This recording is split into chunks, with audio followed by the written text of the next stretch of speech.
G'day. So here is now the second part of Yukurru Wangka.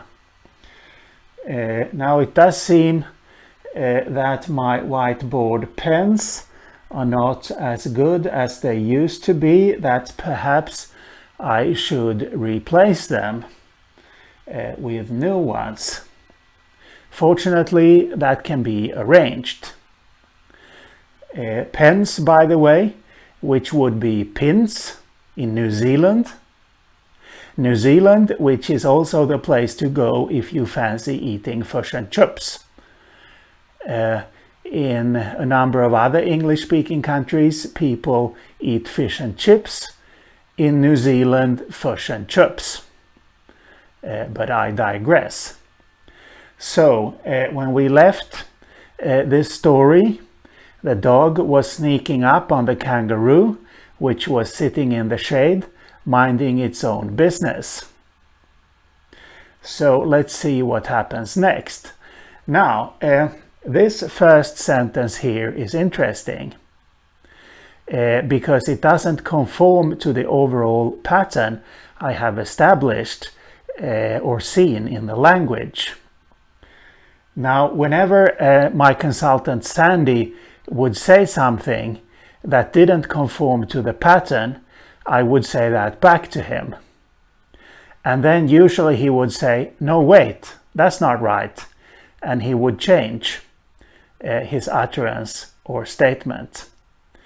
Now, I didn't record this story, as I said last time, and unfortunately Sandy died unexpectedly.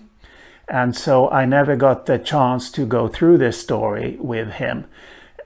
So yes, I would have wanted to run this sentence by him.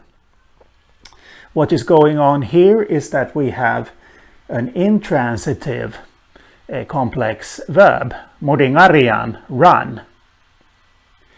And an intransitive verb should definitely not take a subject in the ergative case and not a direct object in the absolutive case. I suspect that he used moringarian instead of the transitive verb yangari, chase. But we will never know for sure, since, as I said, I never got the chance to go through this story with him. So here we have Yukurru, dog, ergative. Yidiwara, yidiwara. And yidiwara is fast pursuit. Mangoro, moringarian. So the dog is either running after the kangaroo fast or chasing the kangaroo fast. And then what happens? Yukurru, korojano, mangoro. Dog with ergative case suffix once again. A complex verb that means to kill in the past tense. So the dog killed the kangaroo. Malya biologilia ngoro. Father, child, happy. There is no verb to be here. And here we have a pronoun. What is the pronoun doing here in this statement or sentence? Well, you see, Ngarla does not have a word that means and. Despite this, you can coordinate nouns like here or noun phrases. And when you want to do that, you use a pronoun.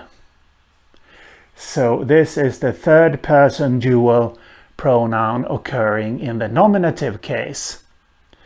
Occurring in the nominative case, which indicates that it belongs together or it belongs to the subject. So it belongs together with Malja and Gilja. And as you can see, that when the pronoun is coordinating two nouns like here, it occurs between them.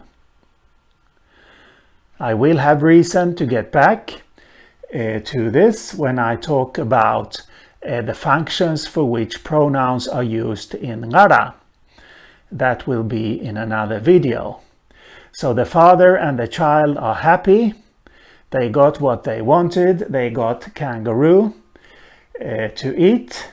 Yukurru, punjari, wula. Dog with ergative case suffix once again.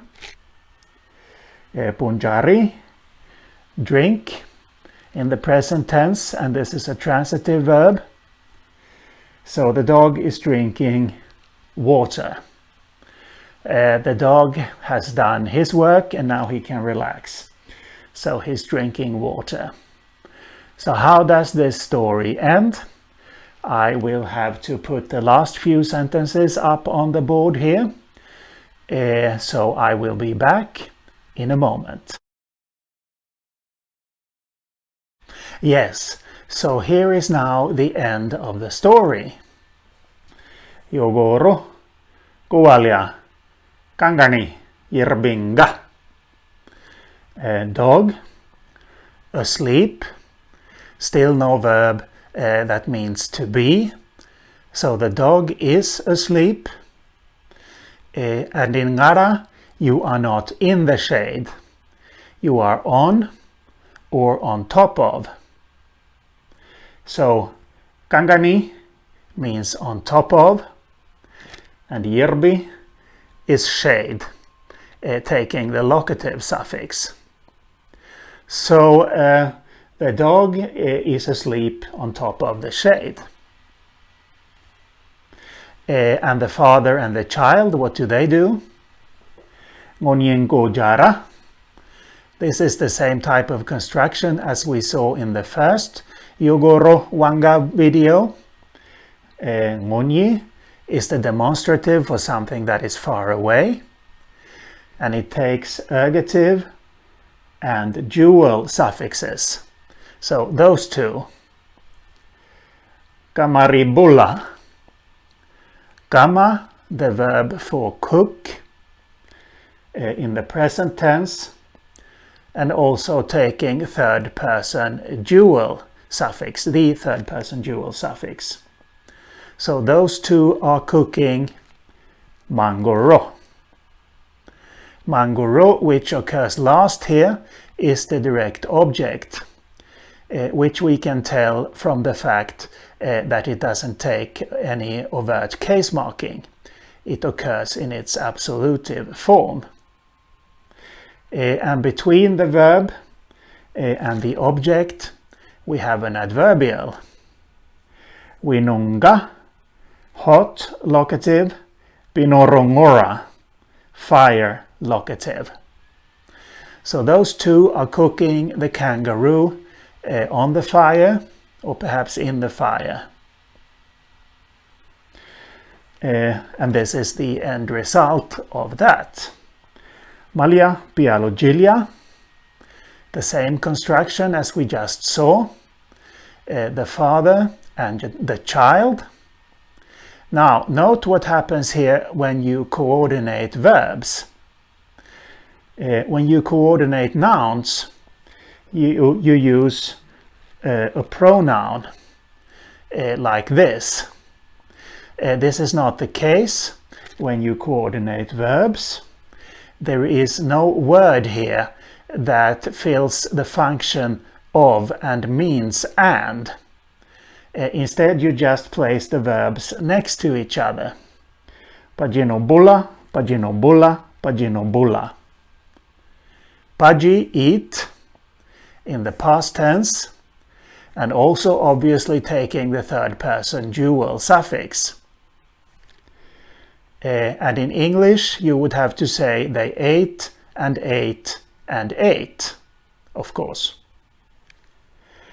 Ngaru, stomach, Winja, full, mori, intensifier. So the father and the child ate and ate and ate until their stomachs were full. Yukurru, Wangka, a story told by my consultant Sandy Brown. That is all for now. I will see you later.